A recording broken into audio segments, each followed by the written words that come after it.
Jack Unterweger was once called a miracle, not because he saved lives, not because he created something beautiful, but because he was supposed to prove something. He was meant to prove that even a murderer could be healed.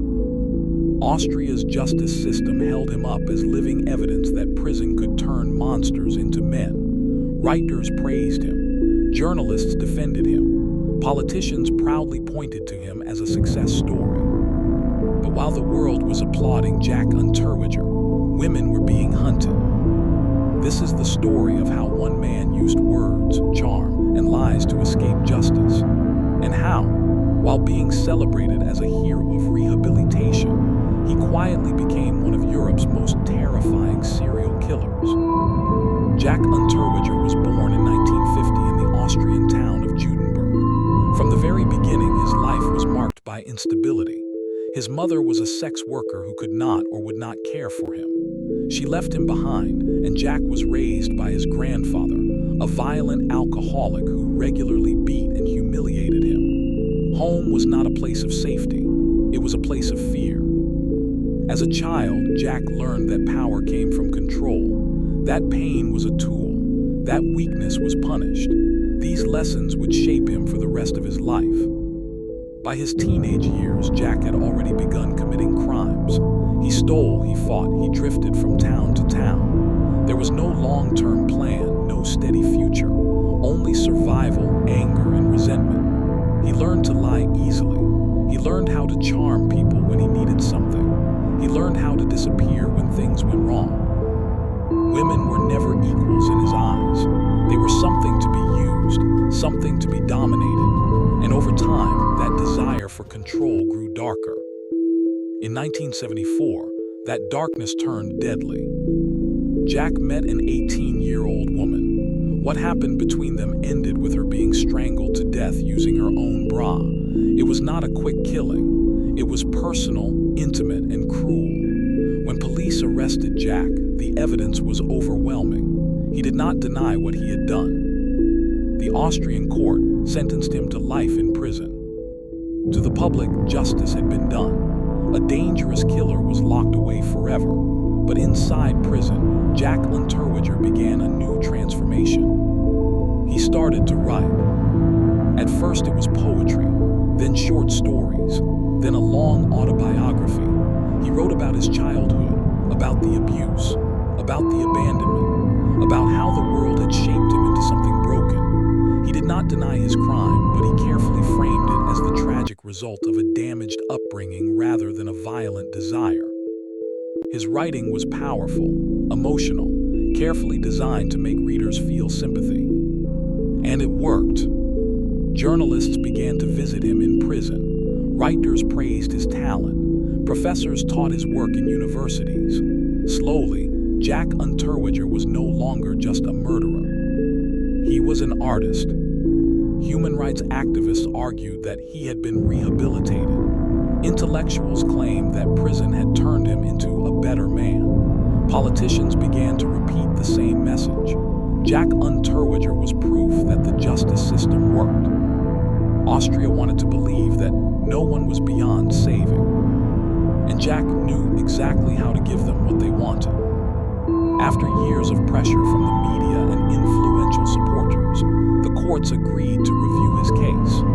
In 1990, after serving only 15 years for murder, Jack Unterweger was released from prison. The gates opened, and a predator walked free. Jack stepped into a world that welcomed him like a celebrity. He appeared on television. He attended book signings and elegant dinners. He was invited into elite social circles. People listened to him speak about crime, justice, and the importance of second chances. Most chilling of all, Jack became a crime journalist. He wrote about murders. He interviewed detectives. He analyzed criminal behavior in newspapers and magazines. He was being paid to talk about violence while committing it. Not long after his release, women began to disappear. In Austria, sex workers were found dead. They had been strangled. Some were naked. Some were left in humiliating positions. The killings were intimate and brutal, just like his first murder, but no one suspected Jack Unterweger. He was too respected, too famous, too well-connected. The murders continued. Germany, the Czech Republic. Everywhere Jack traveled, women were dying. His job gave him the perfect cover. As a journalist, he could move freely. He could be near crime scenes. He could ask questions without raising suspicion. He could blend in. The mask he wore was flawless. In 1991, Jack traveled to Los Angeles. There, he wrote about prostitution and street crime. And just like in Europe, sex workers began turning up dead, strangled, left in dark alleyways. The pattern was the same. This time, investigators began to notice something strange. A visiting Austrian journalist seemed to be near several crime scenes. At first, it was dismissed as coincidence. But the coincidences kept happening. Police shared information across countries. They compared timelines, locations, witness statements. One name kept appearing: Jack Unterweger. Forensic science finally destroyed the illusion. DNA evidence linked him to multiple murders. The charming writer, the symbol of rehabilitation, the respected journalist. It was all a lie. In 1994, Jack Unterweger was arrested. Austria was humiliated. The world was shocked. The man they had celebrated was exposed as a serial killer who had never stopped. At trial, prosecutors connected him to at least 11 murders committed after his release. Many investigators believed the real number was much higher. The man who had once been praised as a miracle was now revealed as one of Europe's most dangerous predators. Jack Unterweger was sentenced to life in prison for the second time, but he would never serve it. On the night of his conviction, guards found him dead in his cell. He had hanged himself using a cord, tied in the same knot he used on his victims. It was a final act of control. Jack Unterweger did not prove that criminals could be rehabilitated. He proved something far more terrifying: that monsters can learn how to speak beautifully, that killers can wear the mask of victims, that evil does not always look like madness. Sometimes it looks like intelligence. Sometimes it looks like talent. Sometimes it looks like a man everyone wants to believe in.